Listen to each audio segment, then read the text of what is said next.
Well, we've talked before about how the Epcot overhaul has been not the best, at least in my opinion and many other people's opinion. I think after 5+ years and all the money spent here, a lot of the results that came out of this as being, quote, finished have been less than stellar, especially when you compare that with the concept art and all the ideas that they showed, what they were going to do with this area and the final product. One of being the in-ground lighting in the Epcot Gardens area, basically quit working weeks after this area opened. Plus you have CommuniCore Hall with that was supposed to be this, grand, almost tower-looking futuristic spaceship that was going to have trees, and you could go up top and watch fireworks, and it was just going to be this whole really cool-looking area, and what we ended up with was essentially a community college dining hall, basically. That's just a very square, rectangular box that not much personality or design elements, not really Disney-like in its design there, but this video is about giving Disney some credit here. So I am nothing but fair. I have my criticisms, but I will also applaud them when they at least attempt to fix some of these issues here, at least seemingly understanding that, they need to do something with these. So we have a couple of things we're going to walk through here, both of which are from Blog Mickey, but one of which is that it looks like Disney has fixed the Epcot in-ground lighting, and they seem to have maybe added a few things to CommuniCore Hall to make it not look so boring and just like a community college dining hall. So we're going to go through these articles and I get some thoughts here. So I'm Jared with Capture the Magic. And the first one here again is that the Epcot in-ground lighting nearly returning to its former glory. I say former in terms of it was working for a couple of weeks before it quit working. Walt Disney World has finally restored the in-ground lighting effects in Epcot's World Celebration Gardens after nearly a year of struggles. While visiting Epcot last night, we noticed that the rings were finally all completely illuminated, something that wasn't even working during the first week that the lights debuted last year. Walt Disney World still has a little bit of work to do before we can declare that the lights are fully working again, though with some of the Spaceship Earth Points of Light shows not fully programmed with the in-ground lights. That said, it's wonderful to see Disney actually fix the lights themselves as we wait programming. And they say, here's a closer look. So they went last night, and only one of the Spaceship Earth Points of Light shows was synchronized with the in-ground lighting, but the in-ground lighting remained a solid color or white during the majority of the shows, signaling that there is still some programming work to be done to restore the lights to their full former glory. He said, that said, we're close. And here's some images of it working here. Now, we had done a video a couple weeks ago where they started working or they're replacing some of the plastic elements in here, and it almost looked like it was just opaque, wasn't going to really show the lights through it, that it may just be them covering this up and not going to fix this.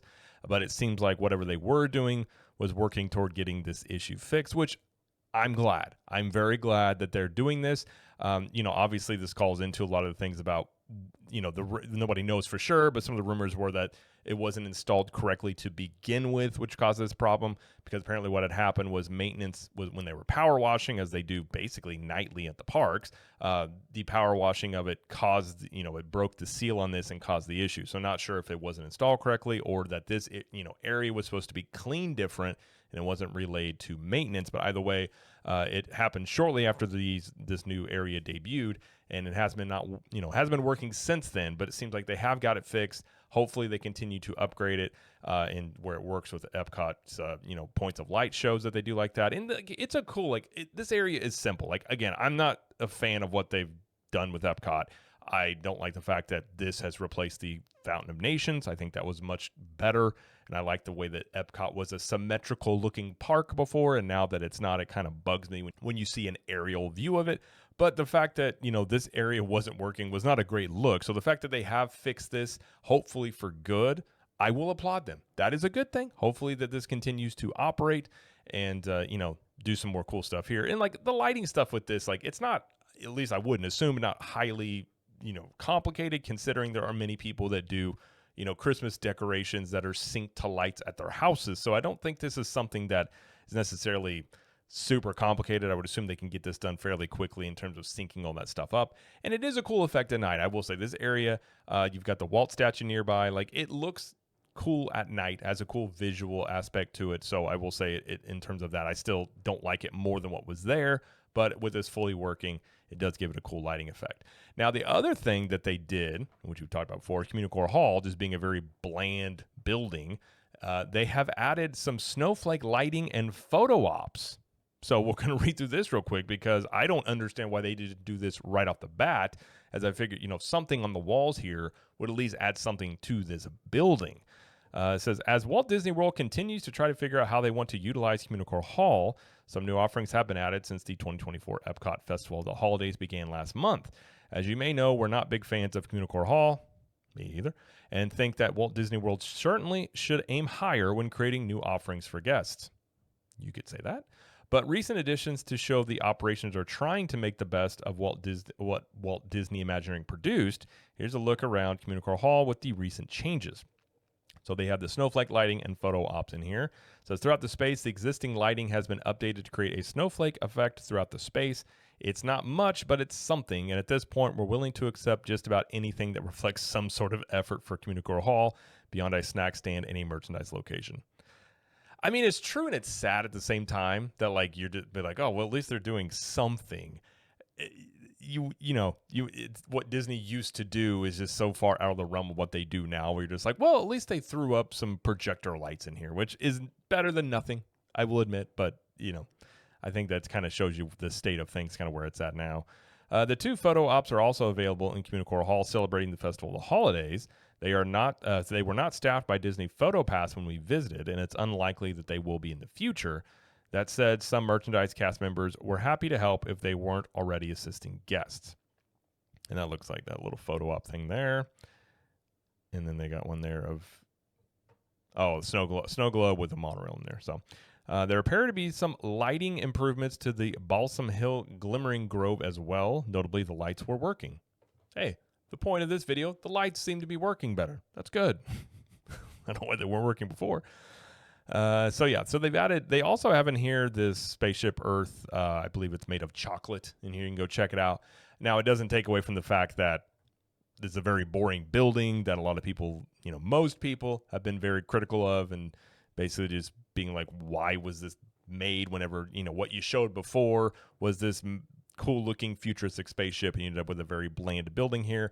And even the concept art showed things on the walls here. So the fact that there is stuff on the walls, that's good. That's a progress. I think, you could do more. The fact that there's really nothing on the walls at all, I always thought was weird in here. Now, in the summertime, it is a cool place in terms of temperature. Like, it's air conditioned. You can go in here and sit down, charge your phone, but it's not anything that anybody was imagining it would be. And, supposedly this area was supposed to set up Epcot for the next, 20, 30 years and be the center for the festivals, which they do things in here for the festival. So it does serve that purpose. But, I think a lot of people were saying, oh, wait till there's a festival. It's going to really transform. And you really haven't seen that. Again, they've thrown in some stands in here. They've thrown some merchandise things in here. But it really hasn't been this space that was, this heralded the area that people were just going to flock to and enjoy, as it's been pretty much just underwhelming, to say the least. But I suppose in terms of, often I've criticized Disney's Imagineering, at least the final products that we get. I don't know if you put most of that on Imagineering or if you put that more on the corporate side and just limiting what they're able to do. I'm not sure where it starts or ends there, but either way, a lot of the things that are, have been promised haven't been fully delivered on. But I am happy to see that the things that, were delivered at least seem to be getting the thing, to TLC to fix some of the issues, or attempting to. So the fact that they're at least doing something in here, I suppose, is a win here. So on that end of things, I will just say I'm glad that they fixed those lights. I'm glad they're trying some new things in CommuniCore Hall, as likely we're not going to see any sort of changes in Epcot for many years after the overhaul that took 5+ years and millions of dollars spent, if not bill. I can't remember the final price tag. Very, very high amounts of money were spent to redo various elements of Epcot, and it's going to be here for a while, so hopefully they continue to test and try new things in here and make the best of whatever building this is, and the gardens with the lights and everything like that. So I suppose on this one, it's a good job. You fixed it. You're trying some new things here. I suppose that is a start. Obviously, some of the recent things, not only just these types of things, but the Rise, Tiana's Bayou Adventure, hasn't been the most reliable since that ride was redone from Splash Mountain over to that. So there are some questions, of course, in terms of concept art showed what the final product would be. So I'd say on the things that they announced at D23 this year, hopefully these things are much more closer to the concept art they showed. Hopefully the timelines for construction aren't stretched out like crazy, but I do imagine they will be. Or we're already seeing delays in the permits on a lot of different areas of the things we're wanting to do, especially Frontierland. I believe there's some permit issues. They filed some permits, I know, in Animal Kingdom for the Tropical America, so that is getting going on some level, but Dinosaur is going to be open all of 2025. So I do think those timelines are going to get stretched out there. We'll have to wait and see, of course, what the final products will look like and if the rides are reliable and all that stuff like that. But I suppose this is a start. I'm glad to see it, and hopefully they will continue to do this. And, if corporate has been holding, Imagineering back, I would imagine they would be for pricing and budgets. They don't want to spend as much money as potentially they used to or what was originally proposed. Hopefully that gets loosened up and they're able to let them do more creative things. And if they don't have the personnel to do the creative things anymore, hopefully they can try and get more creative people in here to achieve some of the things that they would like to do. So on that end, the problem, especially in the lighting, it didn't last very long. They did fix it. Hopefully we'll see if it sticks around, if it stays working. Hopefully it is a solid fix going forward. And with CommuniCore Hall, there's not much you can do. They're not going to bulldoze the building. They're not going to change this. So I guess try and make the best of the situation that they have here, and at least give it a little bit of personality and liveliness, I suppose, on some level. So I guess they are doing that. So taking away all the criticisms of that and how I don't think that's a great look for Epcot overall on either one of these. I think a lot of aspects of Epcot were better before. I will say at least it seems there's some attempts here to fix some of these things and maybe quell some of the criticisms, but we'll see what else happens going forward. If they're able to, update some of this stuff in the next few years, maybe they add some things to this area, who knows? But as of now, they have fixed some of the issues or attempting to fix some of these issues. So I suppose that's a move in the right direction is the whole purpose of this video. But either way, that's going to be it though for this video. If you like this video, please like it and subscribe to the channel as we do lots of coverage here of Universal Studios, Epic Universe, Disney World, and pop culture. And let us know in the comments, what do you think about these issues at Epcot potentially being fixed or at least improved upon? And until next time, we will see you in the parks.